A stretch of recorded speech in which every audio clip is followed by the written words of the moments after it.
नादानी से कोई बुराई कर डालते हैं फिर जल्दी ही तौबा कर लेते हैं। चुनांचे अल्लाह उनकी तौबा कबूल कर लेता है और अल्लाह हर बात को खूब जानने वाला भी है, हिकमत वाला भी। अगर तुम उन बड़े बड़े गुनाहों से परहेज करो जिनसे तुम्हें रोका गया है तो तुम्हारी छोटी बुराइयों का हम खुद कफारा कर देंगे और तुमको एक बाइज्जत जगह दाखिल करेंगे। और जिन चीजों में हमने तुमको एक दूसरे पर फौकियत दी है उनकी तमन्ना न करो। मर्द जो कुछ कमाई करेंगे उनको उसमें से हिस्सा मिलेगा और औरतें जो कुछ कमाई करेंगी उनको उसमें से हिस्सा मिलेगा।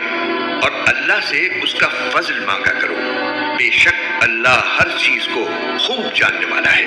अल्लाह चाहता है कि तुम्हारे लिए अहकाम की वजाहत कर दे और जो नेक लोग तुमसे पहले गुजरे हैं तुमको उनके तौर तरीकों पर ले आए और तुम पर रहमत के साथ तवज्जो फरमाए। और अल्लाह हर बात का जानने वाला भी है, हिकमत वाला भी।